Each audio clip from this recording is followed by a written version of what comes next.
The Defense Department says unfair industrial trade practices pose risk to U.S. national security. One America's Kristian Rouz has that report. The Pentagon weighs in on the Commerce Department's proposal to impose tariffs or quotas, or a combination of both, on imports of foreign steel and aluminium products. In its memorandum to Commerce Secretary Rouz, the Defense Department said excessive reliance on the imports of industrial metals poses a significant risk to U.S. national security. We have a trade deficit with China that I inherited, by the way, but we had a trade deficit of $504 billion, okay? So if you think of it, when you look at how well they do and how many bridges they're building and how many jets they're building and fighter planes, we did it. We did it. Pentagon officials voiced their concern with the unfair trade practices, which include dumping prices and foreign government subsidizing of their industrial metal exports. Officials say such practices could limit U.S. military industrial output in the case of disruptions of global trade, for example, in time of war. The Pentagon called for an implementation of steel imports restrictions as a system of targeted tariffs, whilst delaying the limitations on aluminium imports, hoping action on steel would force improved behavior of bad actors. I think that it's important that we have a strong domestic steel industry beyond what just goes into the defense industry, but without a domestic steel industry, you think about the impacts of infrastructure and not being able to fight a war with our own steel.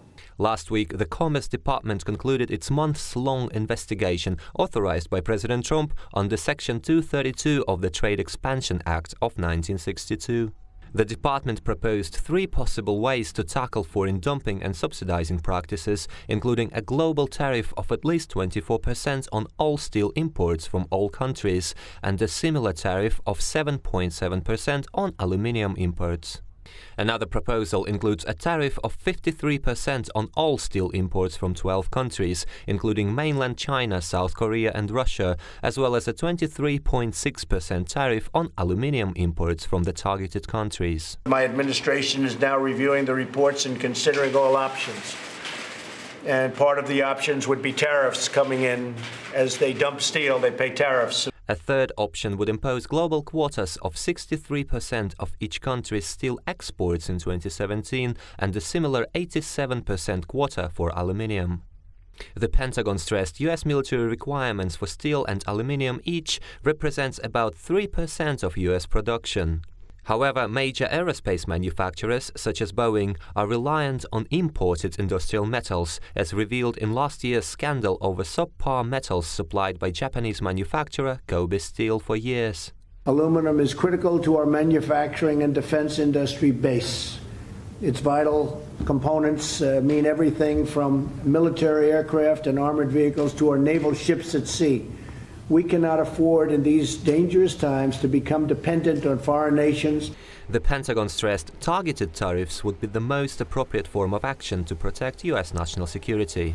Defense officials also called for dialogue with industry and union leaders in order to determine which path forward would be most desirable.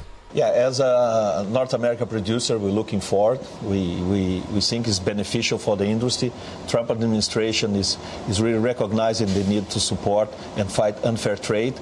And the Section 232 is a broad opportunity. We don't know the final outcome, but we think it's a very good initiative. President Trump has until April the 11th to decide which measures will determine his administration's broader approach to the imports of industrial metals. Kristian, Rouz, One American News. We can use your help.